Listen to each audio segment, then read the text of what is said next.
Peter. Okay, welcome everyone. I'm delighted to have you here this Thursday evening as part of the Hepworth Wakefield Online Print Fair 2021, sponsored by King & McGaw. It's the first time that we have run the fair online and we've been really pleased with how it's gone.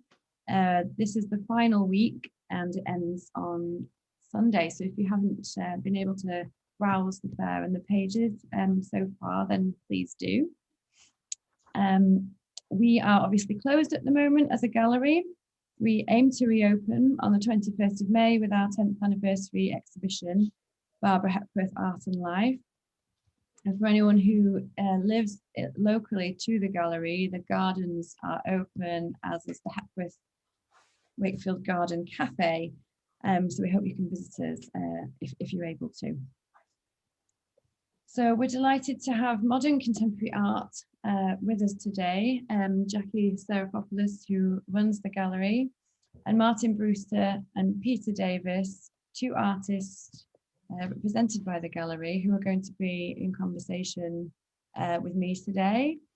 Jackie will do a brief introduction to the gallery, and then I have a series of questions and prompts for the artists, but we do welcome all attendees to type questions into the Q&A box at the bottom of the screen, and I will happily come to them as and when they come in, so we don't have to wait to the end of the event today. Just to briefly introduce the artists. So Martyn Brewster will speak about his work, I'm sure in length. He's won numerous awards and has work in private, public and corporate collections worldwide, including the Victoria and Albert Museum, the British Museum, the Arts Institute at Bournemouth and Bournemouth University. Peter Davies trained under relief master printmaker John Liddell and was inspired by his time working in Liddell's Pool workshop, and since then has produced a large body of liner cut prints. He is the author of After Truin, St Ives Sculptures Since Hepworth. So I'm delighted to have you both here. We will just be seeing our faces in the grid rather than sharing works today. We'll have a gallery of the artist works on the event webpage if you would like to browse them. So yeah, I'd like to hand over to you, Jackie, if you want to just say a bit about how you started up the Modern Contemporary Art Project. Yes, thank you, Charlotte, and thank you everyone for attending this evening. Modern Contemporary Art is actually only about a month old, and the gallery has started in response to my long career working in the arts. I've worked for about 25 years as a curator, exhibitions officer, interpretation officer. I've worked across the board in the arts, art education, and I've also worked with artists' estates. So the gallery is sort of sprung up in response to working with all those different sectors, and I've also had a commercial interest over the years, buying and selling artists' works, just as a sideline to the normal everyday things that I do.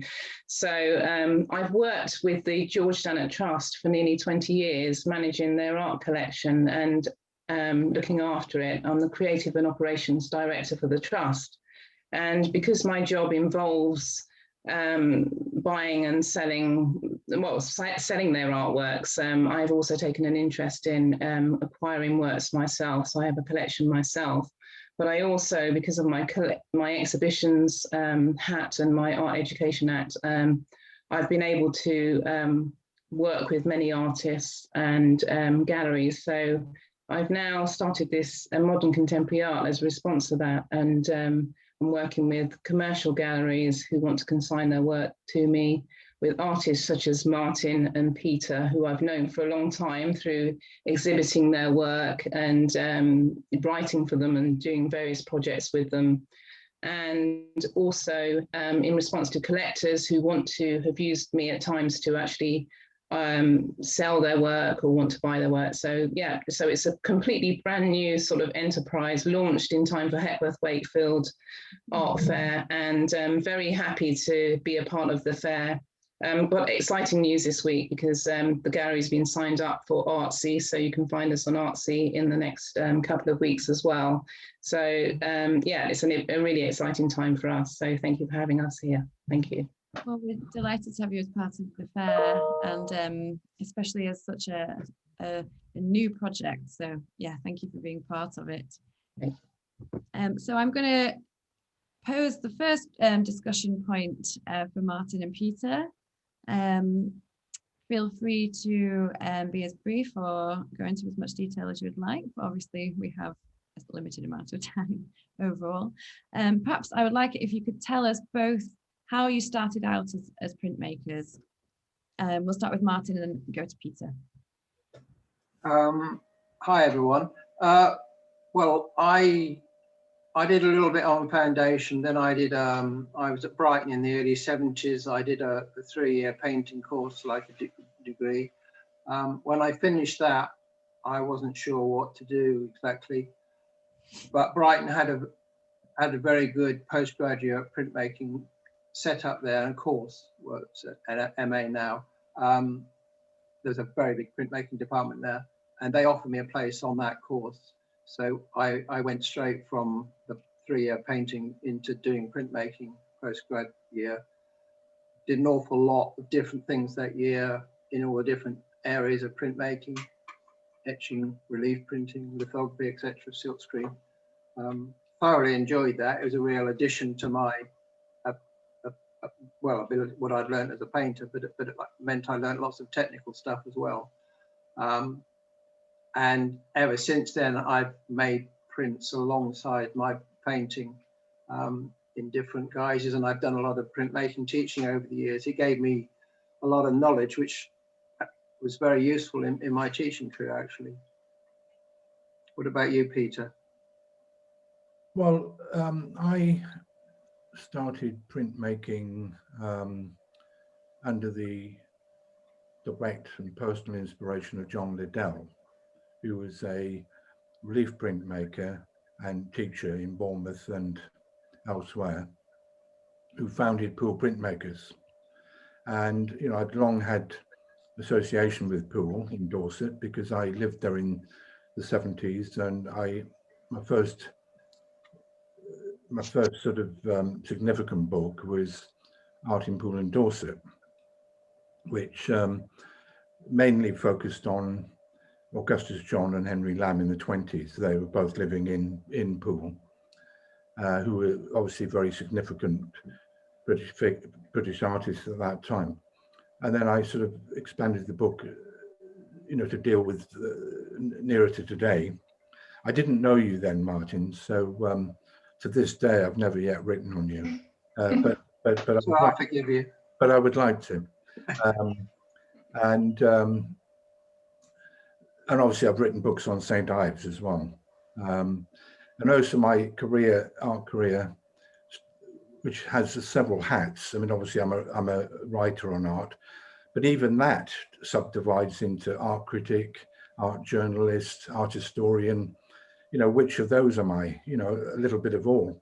But my first project out of university was a big modern exhibition at the Russell Coates Museum in Bournemouth, and the late Alun Bowness, who sadly died 3 or 4 weeks ago, he kindly loaned me 5 Barbara Hepworth sculptures from the estate to show at the Russell Coates Museum. And obviously Jackie was a curator there at the Russell Coates. So this is all a little bit of a serendipity and a kind of overlap and wheels within wheels.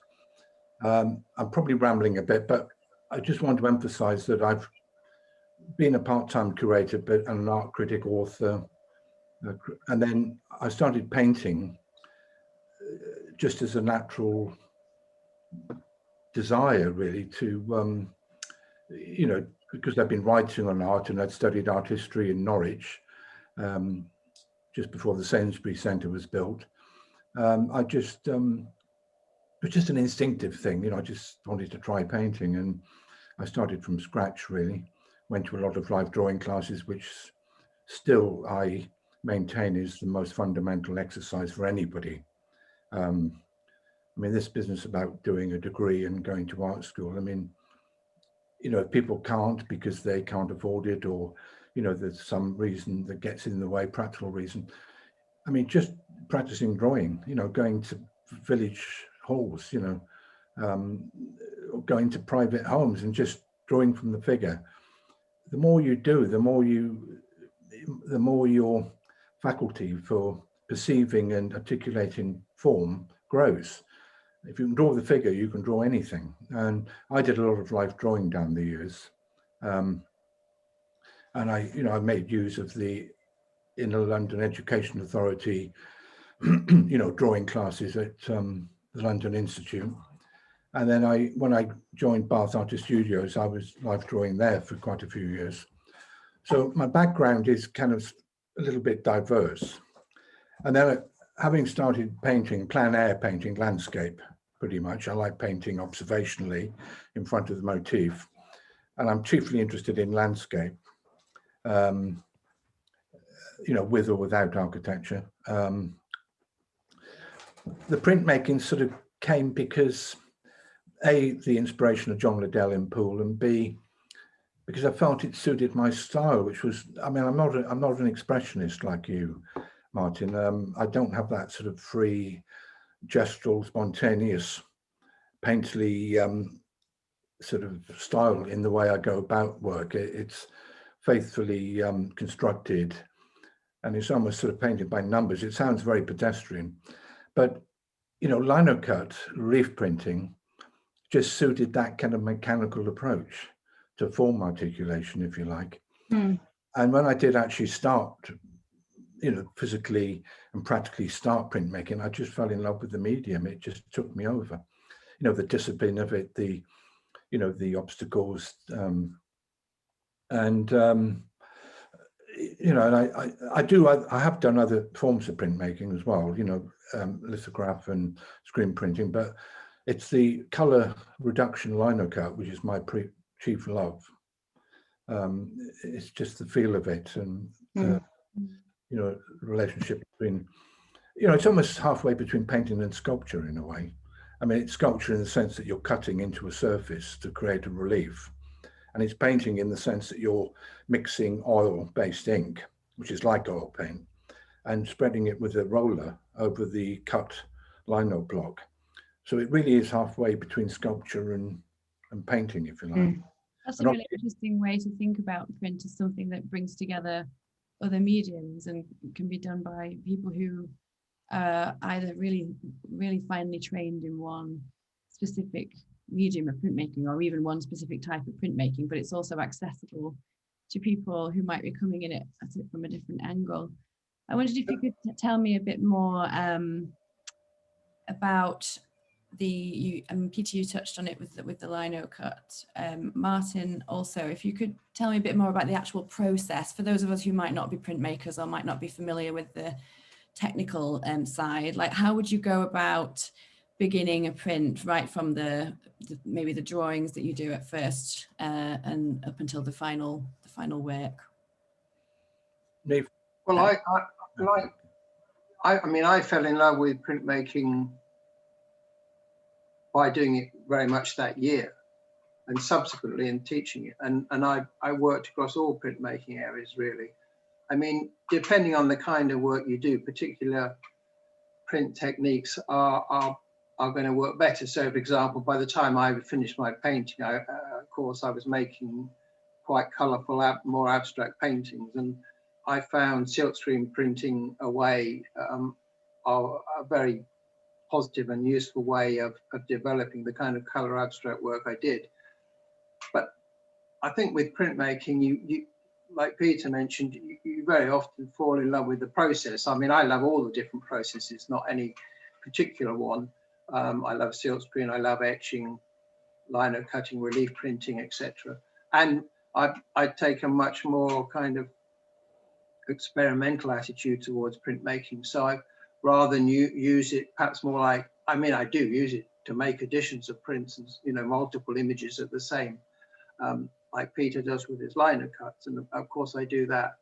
But a lot of the work I do is to be very experimental with it. And I mean, anybody can do printmaking. I mean, that's another beauty of it. And you don't need lots of complicated things. You can do it very simplistically. You asked me about how you would start printing, but I mean, you can do it literally on the kitchen table kind of thing, you know, with obviously liner cuts, relief printing. You don't necessarily need a press. You can use a bowen, or you can go with a wooden spoon. So it's something that anyone can come in at any level to do. And most of it can be done relatively simply. I mean, I even now I do my silkscreen without a complicated process. I don't have a big vacuum bed. I do it on literally on a kitchen table setup, albeit fairly sophisticated one. But you know, you don't necessarily need all that kind of stuff. But of course, if you have access to presses and so on, that's great too. What's your studio setup like, Peter? Well, I'm interested about Martyn's comments then, because, you know, printmaking generally is a primitive activity. I mean, it really is like Lascaux cave paintings. It's the earliest visual, you know, carving into a stone surface, or, you know, creating an effigy or an image through literally just scratching or carving into wood or stone, and just, you know, taking ink or paint and, you know, just pressing it down on a flat surface.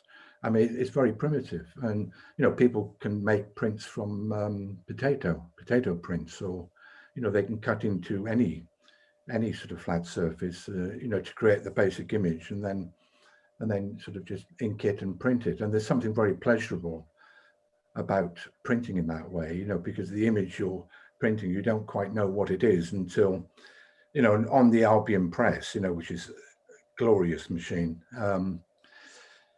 You don't quite know until you peel off the printed, you know, image until you peel the paper off the printed block. You don't quite know how the print's fared, you know, how it looks. So it's that kind of slight unknown quality. Whereas with painting, you're constantly in touch with it. You know, it's like, look, you know, respond, look, respond, and so on. I mean, as regards to how I start a print, you know, again, it all starts with drawing. I mean, everything starts with drawing. Whether you're an architect, a sculptor, painter, printmaker, it all starts with drawing. And my drawings are done plein air outside because I like nature and I like being in the landscape. And then I obviously transfer the drawing through tracing paper, turn it over in reverse, because it has to be in reverse on the block, so that when you print it, it comes the correct way up again. So it's slightly confusing. You have to think ahead. So I copy the drawing through tracing paper, through carbon paper, which then produces the image in reverse on the lino block or wood block, or, you know, if it's a lithograph, it'll be a limestone block, you know, whichever. And then you have the basic image, which I then go over one last time with a felt tip, permanent sort of felt tip ink marker, you know, which establishes the drawing so it won't get rubbed off, you know, by when you print, you wipe the plate with turpentine. And so the drawing that you start off with has to be established so it won't erase. So it's quite an elaborate process, and I'm not a particularly patient person, to be honest. I mean, I'm a terrible queuer. But, you know, sometimes art is almost like a divine intervention to, you know, cure you of some sort of psychological problem. I hate queuing. I mean, I'm not a particularly patient person. I don't drive anymore because it just drives me bananas with these British roads. But the thing about this printmaking thing, it's such a discipline, and it requires such patience and love for the medium that it sort of creates that, it instills in me that sort of virtue of patience, if you like. I think when you get hooked on it, you're prepared to go through the different hoops you need to go through to make a print. So the planning and the different procedure, and prints do all have different procedures. I mean, in fact, obviously with most prints, you have to reverse the image. So you have to pre-plan it a little bit, or you have an image that's a reversal of what you've actually drawn. I mean, the one exception to this, though, is silkscreen printing, which I have done a lot of and love, where it is directly, so the image in front of you is the right way around, if you like, which is what allowed me to do a lot of the more abstract stuff I did, because I was literally like painting on the screen. That what is about the most immediate way you could print, whereas obviously normally you always reverse. But you can think back, even like when I taught printmaking to children, I mean, one of the nice things is just inking up a piece of glass or whatever. You put a piece of paper over it, draw on it, peel it back. Again, obviously it's going to come out in reverse, but that's the excitement of that, is what Peter's talking about, whether you know, it's a pre-planned print or just a simple one for kids to do. It's great. We have a great family program at the gallery, and when we have a print fair on, there's always activities for young children to get involved with printmaking, and it always seems to be really popular with children of all ages, because there is that kind of instant quality to it where they can just see the marks being made. I think children have this natural innocence, and it's often remarked about, and some of the major artists have tried to rediscover childhood innocence as artists, just trying to regain that type of innocent outlook on the world. But equally, children need to learn the discipline of a given medium. So when you see these lovely children working in museums or whatever, it's all magic and new to them, but they still have to learn the trade. They have to learn the parameters of the discipline, and obviously that is a long process which which has to be dealt with. I wanted to ask, how does your environment sort of influence you? Where do you live, and how does that influence the work that you sort of produce? Well, there's a mutual connection here actually, because I live near Poole that we've been talking about. I mean, I've lived edge of Bournemouth for 30 years now, and came down here for different reasons, so partly to teach at the local art school here, where I taught a lot of printmaking, and I'm very familiar with Poole printmakers and have done classes there in the past. But in terms of my interest in work, the environment here, I live very near to the coastline, the cliffs at the top here, looking out across the bay in Bournemouth with Studland one way and the Isle of Wight the other, and so on. It's a fantastic location, and I've always had a strong interest in the kind of lyrical abstraction that connects very much to landscape, and I did a lot of landscape painting early on, and it still is part of my work, and in fact in quite a lot of my prints that I have done. So the environment here was crucial. It's why I loved it so much. It's why I partly came here, and it's why I've stayed here and set up permanently here for the last 30 years, and probably will be the rest of my life. No, it's a great spot here.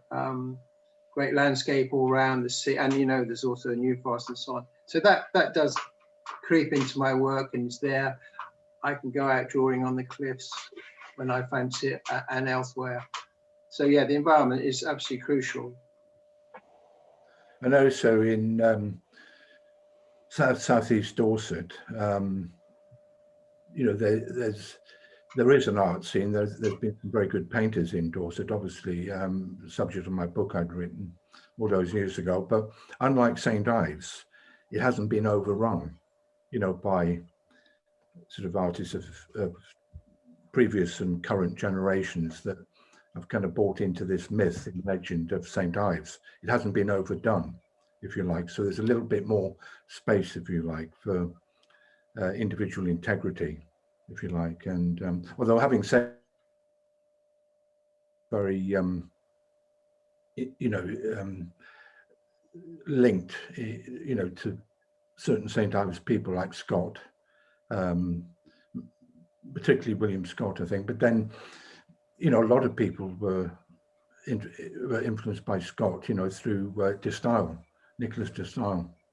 I mean, I'm talking as an art historian now, but you know, some of your work does remind me of Scott. You know, the kind of semicircles and. Sure. Well, I mean, I've taken influence, if you like, from lots and lots of different artists in lots of different ways over the years. I mean, I'm quite pleased that the area around here never did turn into any kind of St. Ives or anything, because that would be awful. There is a great, very many good artists all around this area and in Dorset, in a very thriving art scene, because it is a wonderful environment, whether you're a landscape painter or not. Obviously, I'm quite familiar with St. Ives and artists that work there, and that kind of interest, that kind of lyrical interest that you get from landscape with people like Scott and Lanyon and Heron and so on. And that's very much the kind of work that I love and interests me. We have a question come through from Ian, who would like to ask both artists, although printmaking is a controlled process, does uncertainty play a significant role in printmaking for you? And perhaps you can both say a bit about that. We'll go Peter first. So the question is, what role does uncertainty play for you? well, it plays a huge role because, you know, it's a risk. I mean, there's so much can go wrong with printing. You know, I mean, you can literally before you put the printed block under the letterbed press and you put your paper over it, you know, before it goes under the letterbed for the actual physical printing. I mean, you can forget things. You know, you can forget to put ink in the last color, or you can have forgotten to cut away the previous. You know, because my reduction process is a suicide print, so I'm cutting away an area which I've now inked, and I don't need it anymore, so I cut it away. So there's no turning back. So mistakes are fatal. But sometimes you can forget, say, to cut away a bit, or, you know, there's so many things can go wrong, you know, if you're not really concentrating and on top of it. And also the inking varies, you know, the amount that you've inked, which is to some extent fortuitous, you know, and, you know, sometimes a print is just destined to succeed and sometimes it's destined to fail. You know, there's just some, you know, uncanny type of, you know, some days you're just on it and other days you're not, you know, it's just a funny thing. So uncertainty, I think, plays a big role in printmaking, more so than almost anything else, because with painting, if you make a big mistake, you can just come back and paint over it. How about you, Martyn? Well, I think there's another quality of uncertainty, really, which I mean, I do make some prints which are very planned and largely I have a notion of what's going to happen, like Peter does with lino, but I'm much more an experimental printmaker generally, and I mix lots of different medium together and I try lots of things out. So there are some of it isn't actually making a particular print. It is just experimenting with the process. And I take all different old bits of material and print on. I take old sealed screens, cut them up, print blocks over them. I have all sorts of different blocks that I've accumulated because they're abstract blocks, if you like. They're abstract images, and they don't have to read in a particular way because I'm not planning a figurative print. I can put all different things together, textures, colors, blocks, and so on, and play around in a very experimental way with what happens. And then, of course, if you get something interesting comes out of that, without having any notion of what the end result is going to be, then you've got something concrete. You might build another print round or an image and actually then work that idea through. So I like that side of it. I like experimenting generally with work, and I like the fact you can do that with printmaking. as well as produce organized planned prints. I mean, I'm sort of quite repressed as an artist in some ways. I tend to let go as a writer, you know, if I'm in a bad mood and, you know, I really slate a review in a review or something, and I kind of, you know, get things off my chest, but it's through the written word or me, you know, ranting on about something. But I think I'm a little bit retentive in some ways, because I like printing to stay printing. I know the mixed media thing is really important in art and always has been, but I like to keep within the limits and parameters of a given medium. I mean, there's no reason why I should be. I'm not justifying it. I think it reflects. I think it's one nice quality about printmaking. I just like the two different aspects of it. Yeah. I like that. I like the controlled aspect, like you do, where you plan it, you organize it, and you have to a certain extent, because you're reversing an image, you have to do tracing and so on, you plan the colors. And if you're doing a reduction lino block, you have to get it absolutely right, or you cut the wrong bit away and so on. So you have to plan each particular move in the process. But I also like the different printing processes and what they can do, inking out blocks and so on, and then experimenting with them without knowing quite what's going to happen. So I like I like both those qualities that you can have. But it's not the experimental part, doing printmaking just without. I mean, people do it for all different reasons, and often it's very much so you have a controlled sort of end product that you work towards, if you like, which is great. It's fine. I mean, I think screen print for you, possibly. I mean, I'm sorry if I'm talking on your behalf. I mean, I may be completely wrong, but to me, given your sort of gestural, expressive type of brushwork, you know, this sort of abstract expressionism, if you like, I think that naturally suits screen print, I would say, because... Absolutely, which is why I did that really as a major thing, silk screen printing. And even then I didn't, although I could do editions, which I did to begin with, I lost interest in doing all that, and I just started to work. So they were all unique works. But using silkscreen, because silkscreen is so good for putting down color and putting it down immediately. But I also do like planning like a little relief print or a lino cut or whatever. Yeah. But like you say, yeah, it's ideal for that kind of color abstract work. Yeah. Well, again, you know, with my particular relief printing, there's a dichotomy between what's abstract and what's figurative, you know, because I'm working often in sort of flat architectural planes of color, which could be said to be abstract, you know, or at least an abstract design. And yet I'm representing something from out there, you know, be it a roof, a building, you know, or a view on to the sea, you know, beyond a rooftop or whatever, or a pier, a lighthouse or something with the sea behind. So again, it's that sort of mixture of what's called the abstract, you know, pure shapes, pure forms, pure geometry, pure color, and something that expresses nature and landscape as you experience it, you know, which is to do with climate, weather, atmosphere, you know, light, changing light and so on. So, you know, I think there's that dichotomy going on as well. Thank you. So Catherine says, you might have answered this question, but does the pressure to create editions challenge the possibilities of being experimental? Perhaps, Jackie, you might have something to say on this as well, as someone who then is selling these editions and unique works.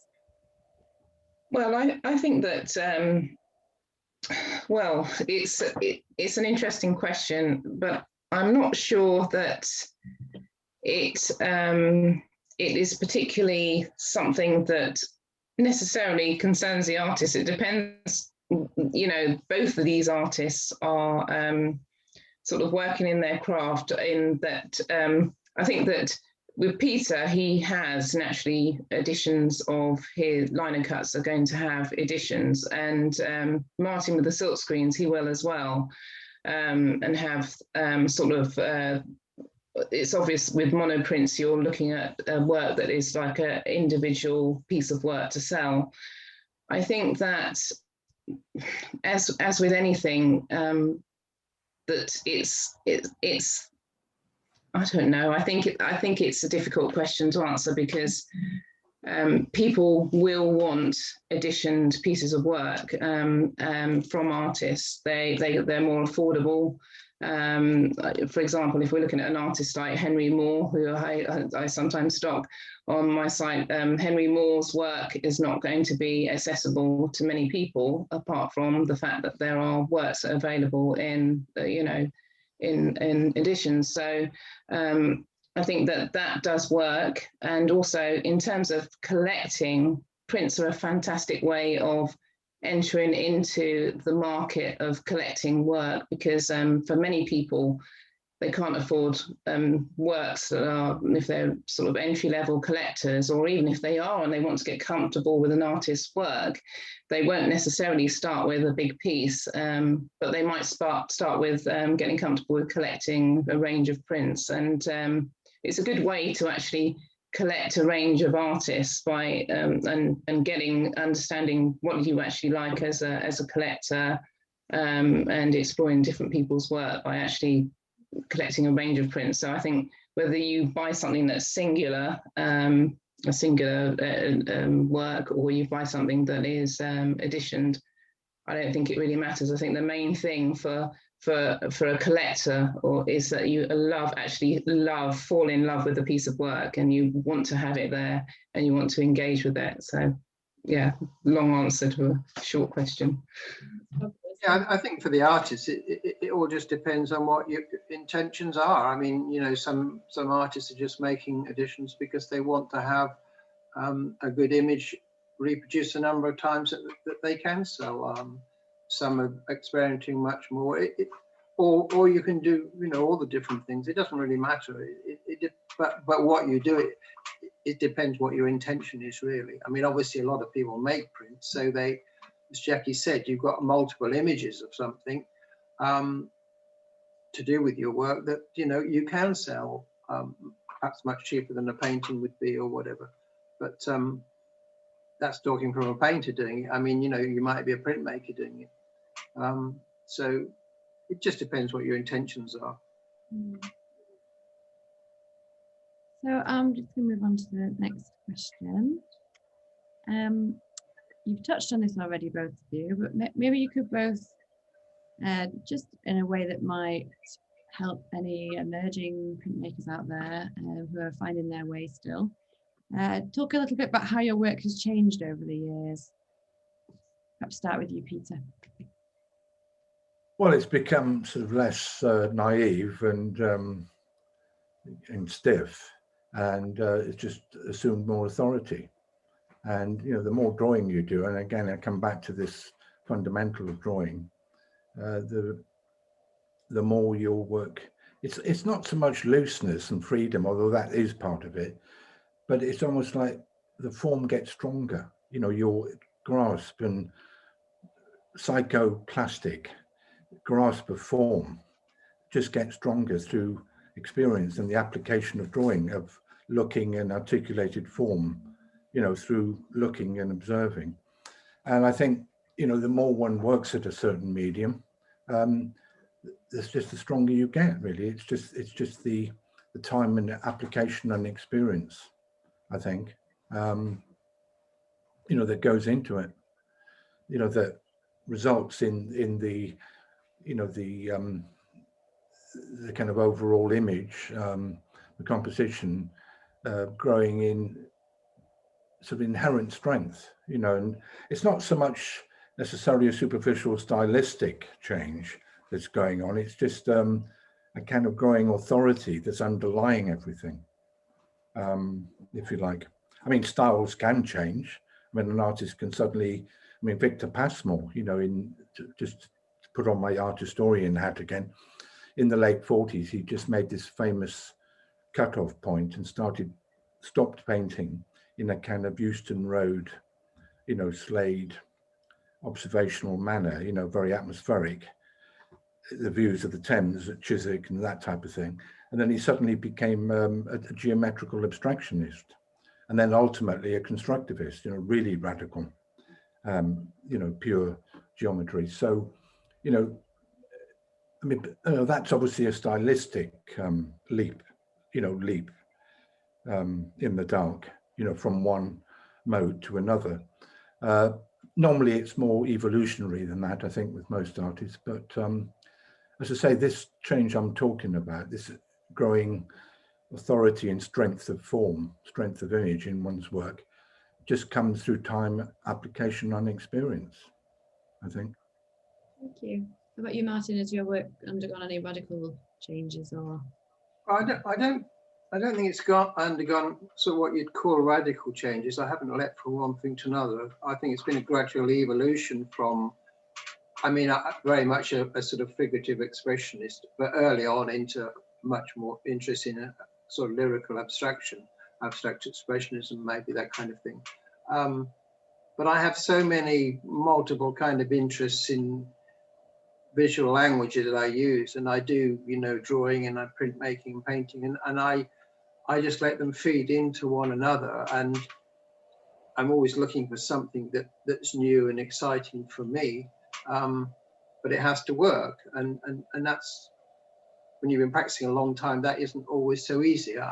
Because I don't want to be repetitive with what I do all the time and be making all the same kind of images, even where they might be, relatively successful as far as I'm concerned.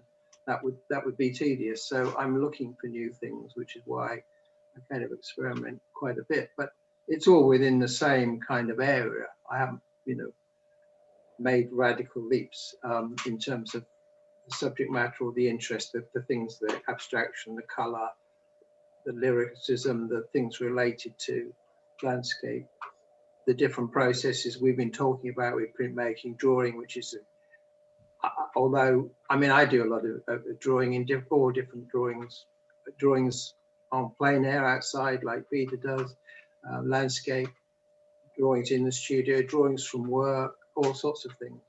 I just love all the activities. I'm absorbed in that as much now as I was when I first started.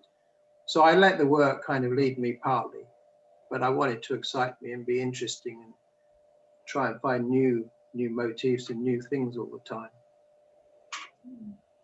And have either of you found that the conditions of the past year, with being in and out of lockdown, have influenced the finding of new inspiration, or how you've been able to practice and the regularity with which you've been able to do the printmaking? How has that influenced you?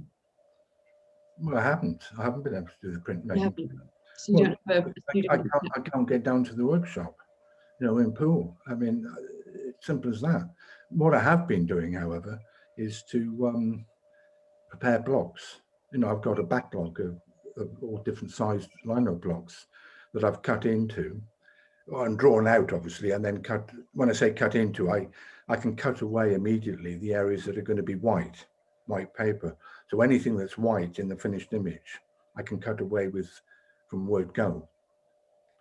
And then once I've cut out the white bits, when I do go to the workshop to physically print, ink and print, I usually start with a light grey undercoat. So immediately I've got an early dichotomy between stark white and light grey. I like light grey because it's binding and it's atmospheric. It's the colour, in a way, of nature, in a sense, particularly in England, with the grey skies and so on. So I have been working in lockdown, but not in the sense of going to the workshop. I'm looking forward to getting back, but one can work at home. One can prepare drawings and images, compositions, prepare things. And if you're painting, well, you can paint at home anyway. But even if you couldn't paint at home, you can still prepare images in terms of the drawing and laying out the composition. And so. I'm getting fed up with lockdown. Every time you buy a newspaper, it's not about politics or about things happening. It's all about masks and you know, and jabs, and you know, it's doing me head in. And I just want something different, you know, anyway, that's what we've got at the Both moment. of us mentioned it. How about you, Martyn? Well, Because Martyn's been hot off. He's been working really hard, and he had a new press delivered this week, didn't you?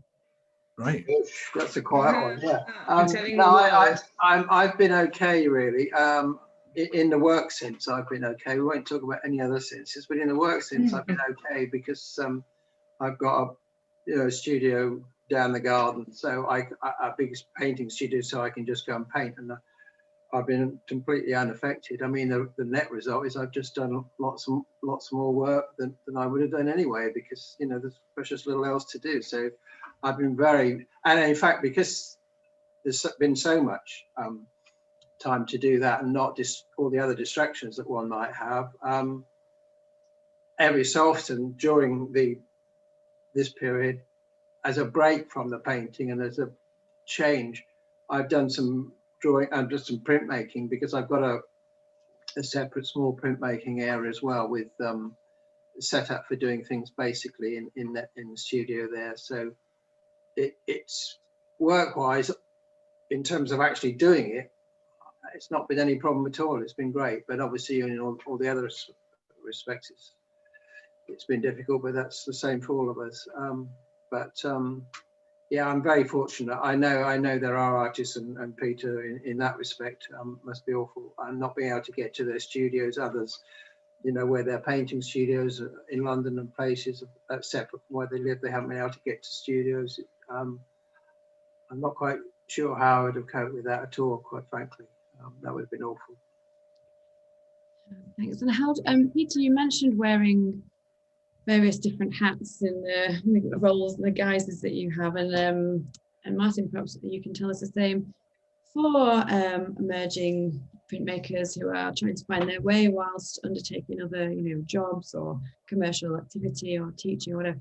How do you balance focusing on your practice, your printmaking practice, with other commitments and other work, and how has that led you to where you are now? Perhaps you can both talk a bit about that.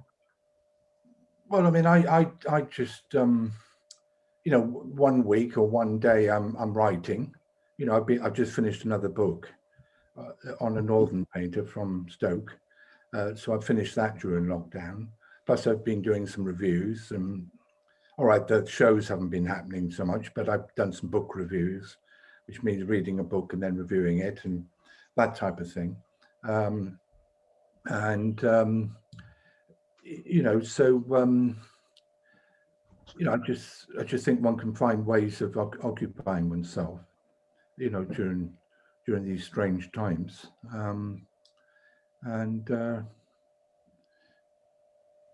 How about you, Martyn? Well, yeah, I think going back to sort of the notion of how you do work with other occupations, jobs, and so on. I mean, I'm fortunate now. I just do my work, but I mean, for 25 years off and on, I was teaching a lot, and depending whatever other things you do, you know, you have to make time to do it on whatever level you're able to. Whether it's, you know, if you're obviously doing something else full time, you know, you have to make time weekends and evenings, or if you're part time. But I mean, printmaking is a great thing if you have got limited time, because you can do, you know, a day here, a day there, and pick up each time the threads of things.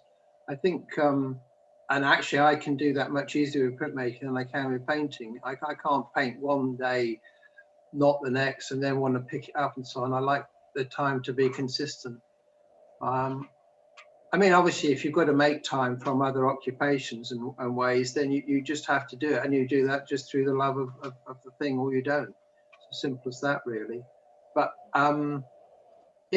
you know, I know other people who throughout my life and now, I mean, they have other occupations on, but it doesn't stop them doing drawing. It doesn't stop them doing printmaking, whatever. You can draw anywhere. I mean, that's, you know, there's no excuse for that. You can draw for half an hour, etc. So there's always ways to do these things. I mean, I taught full time at one stage, but I still did I still did quite a bit of work, you know.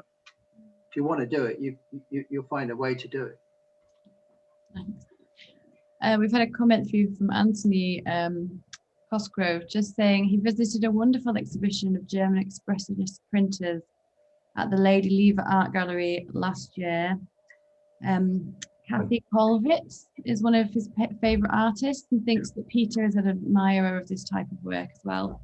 Well, I saw the show thanks to Ant, you know, who's a great connoisseur, enthusiast and activist within the Northern art scene. And, you know, he's been a major kind of facilitator for me. And he told me about the show at the Lady Lever. And before lockdown, which came, as you remember, between Christmas and the New Year, I was up in Liverpool because I've written books on Northern art, you know, Manchester, Liverpool, as well as Dorset and St. Ives and so on. And I went to see it, thanks to Ant's pointing me there. And we went to see it. It was just superb. It was an unbelievable show. And it was all the better for being in a relatively small, discreet outpost, if you like, of the museums. You know, it was formed by Lord Leverhulme, the soap magnate. So it's a kind of pre-Art Deco sort of museum. It was just a wonderful show. I mean, Kollowitz, oh God, Schmidt-Rottluff, the German expressionist woodcut artists. I'm just trying to think now. It was just superb. You know, exhibition of German printmaking in general, you know, with the expressionist mindset. It was just absolutely superb. There was Munch, Edvard Munch, you know, one of his Scream images. Who? I think Clint was in it, wasn't he? You know, it was just a terrific show. And as I say, all the better for not being some commercial blockbuster in London or something, you know, just hidden away in a quiet museum. I mean, it was just amazing. And they've done other print shows there. They did Picasso linocuts 2 or 3 years ago. I missed it, unfortunately, but I mean, it was just wonderful shows they're doing. And there must be some bright spark of a director curator there, you know, who does it. I mean, you go to Leicester Museum, their collection is specialized in German expressionism. For some reason, there must have been, again, some hero curator who's hopefully not been forgotten, but, you know, built up this wonderful, you know, kind of collection of a particular ism or period of art. I mean, pop art was collected at Wolverhampton a lot, I think. And, you know, so you get these centers of excellence around the country, but that was a wonderful show at the Lady Lever. Yeah. Do you get out to see many exhibitions in normal circumstances, Martyn, as well, or do you tend to? Yeah, I do see quite a lot. I mean, in normal circumstances, there's a very thriving art scene in Dorset. There's lots of very good galleries. There's lots of good museums. As we've mentioned, Russell Coates in Bournemouth that has a contemporary gallery, and obviously all the other galleries of work. There's stuff all over Dorset, but I you know, north south again. I go to London fairly regularly and see a lot of the major exhibitions. So normally I would see most of the major exhibitions there. And in fact, things like specialist things like printmaking, say that German expressionist and other stuff I've seen. I go to places where you get lovely print shows at the British Museum, some very often Victorian Albert, places like that, not just the obvious big art museums. So yeah, I mean, that's been a very difficult thing for all of us art lovers, and I'm sure for you up at Hepworth Wakefield as well, actually, because Yeah. you know, that's what we're all missing amongst other things. But yeah, I would normally do that. It feeds into your work. It's part of your life. It's great. Yeah. Yeah, we're very much missing having people in the galleries. It's quite eerie, really, all the galleries being sort of Yeah, it must be very strange. I love the Hepworth Wakefield. It's one of my favourites. And you know, again, it's all the better for being independent of the Tate Empire. It's decorporatized, or relatively, and it's locally based. The history of it was Wakefield Art Gallery, and then and obviously the fact that Barbara Hepworth had come from Wakefield and it's now had the plasters, the Hepworth plasters. So, you know, it's almost like Tate St. Ives plus the old Wakefield Art Gallery all rolled in one. I mean, I just love the place, and I like Chipperfield's architecture too, and the location on the Calder. You know, I love the place. It's fantastic. Oh, thank you, Peter. Yeah. You provided a wonderful moment for me to plug our 10th anniversary exhibition of Barbara Hepworth's work one more time. I look forward to that. You said it's coming up after lockdown. Did you say? Yeah, yes, great. we're opening on the 21st of May, all going to plan with regulation. Yeah. And it's for the first time ever that there's going to be all of the galleries will be taken over with Hepworth's work. I look forward to that. Is that to do with the anniversary? Because wasn't the 23rd of May, was that when she died or something? Or is it? It's the anniversary of us opening years ago. I couldn't tell you about the date she died. Okay. I think it was about May the 20th she died or something. Anyway, it's a red herring. But I'm really looking forward to, you know, to seeing that. Yeah. Oh, wonderful. So we've got a few more minutes if anyone wants to. There's a couple of questions. Have you seen, Charlotte? Oh, I had them open, but I don't. There's one from I don't think Ian. They're all, yeah. Ian asking if he could ask Martyn about his lyrical abstractionism in terms of scale. He said he recently acquired a postcard-sized painting of his Heart Song No. 2, acrylic on paper, which he loves, and he wonders if there's any particular issues about doing something small scale like that when you might imagine it demands a larger size. Well, it's tricky. I mean, I paint primarily, and I paint all different scales. And I do love painting on a large scale, you know, we're talking 5, 6 feet, etc., that sort of scale. But I think that one thing about printmaking, and obviously since it's drawing and so on, is you can bring a concentration of an image into printmaking on a smaller scale, which I love.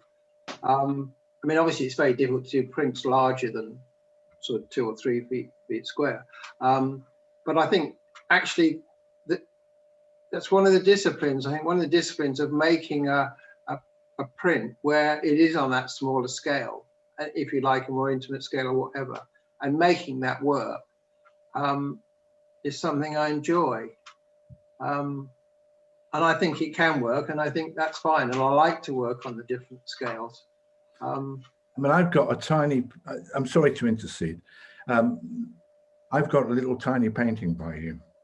I mean, it's a kind of monochrome in sort of Yves Klein blue, so to speak. It's a kind of gorgeous, you know, royal French ultramarine blue.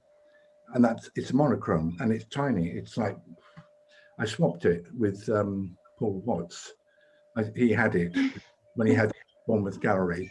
Oh, well, you see, you find out something every day. Yes, for anyone who doesn't know, Paul Watts was a gallerist in Bournemouth and still deals in certain artworks. Yeah.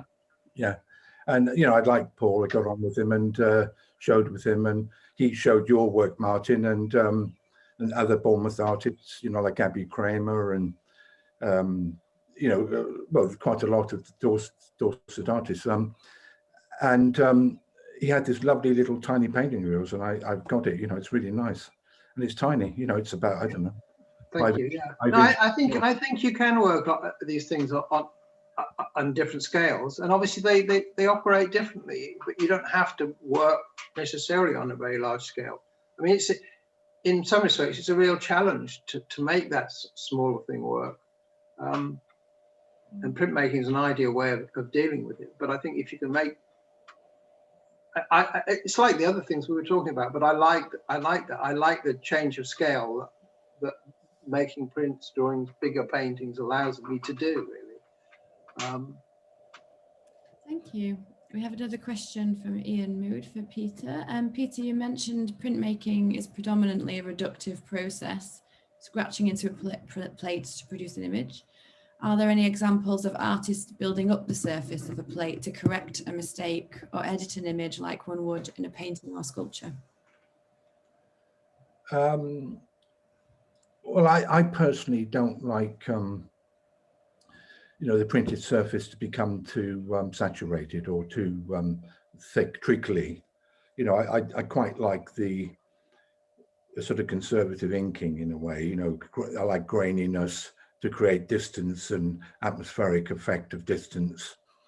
I also like strong saturated focus as well. I like both. It's quite nice to have an interaction between the two often, because after all, we have close focus foreground information in front of our eyes, and then we have, information that's, miles away in the background. So, I think, I suppose you can build up an image by sort of multiplying the media that one's using, the processes that one's using. But I kind of like to work quite conservatively within a singular process rather than mix up, different, printmaking techniques, if you like. It's just, I don't know, a temperamental thing or something, or, maybe I'm holding myself back in some way. I don't know, but let yourself go, Peter. Let yourself go. I let myself go in life, but in art I don't. In art, I sort of limit myself somehow, But you can do it different ways. I mean, the classic way with the lino block Peter does. If you like the questioner was asking, you're reducing all the time, so it's a planned thing, and you if you like, you're reducing down. But you can work the other way, depending on the nature of the image you're making. So you can start off with something and being adding to it. It could be a colograph plate or a carborundum plate or whatever, and you add one and then you can add another and so on, build it up. But obviously it requires a different, different visual idea, a different way of working. So it can be a reduction, it can be an addition, if you like. It depends what you want to do. Thank you. I think we've got time for just one final question before we wrap up. David Lister asks, the St. Ives Revisited video series on YouTube on the Jeffrey Robinson channel has been a great inspiration. Is there any chance of a St. Ives reassessment from Peter in future, whether in print or video? Sorry, that must just be you, Peter. Well, yeah, Jeffrey and I made that film, I don't know, about 2008 or something, something like that, about 12 years ago, and a lot of people have seen it. And Jeffrey was making these films on artists at the time, and he wanted to go to St. Ives and do half a dozen or so St. Ives artists. And yeah, it would be quite nice to do it again. One thing I will say, however, is this, that having written as much as I have on St. Ives, I would say, and I put this question to Chris Stevens, ex-Tate curator, who's now director of the Holborn in Bath. I put this to Chris. There ought to be a film, even a Hollywood film or a Netflix film on St. Ives. Think about it. Think about the romance of it. Think about Bohemians that were there. Think about wartime. When you had Norm Garbo, a kind of Russian Jewish emigre, in lockdown in Carby's Bay for 6 years. Think about Lanyon, falling out and having even physical fights with, Roger Hilton drunk and being thrown out of restaurants in London. It's all this kind of bohemian sort of legendary type of thing. It makes such a great story. The romance between Barbara and Ben, and then the sort of going their separate ways professionally, and then being in Hampstead before the war, with the Nazi menace on the horizon. What a film it would make. Why not? It's almost like art is forbidden territory for something as commercial or sexy as that, But I do think, a major film. I mean, there was a film on Lowry, wasn't there, about a year ago, 2 years ago. I mean, I thought it was awful, by the way, but I thought it was a really missed opportunity.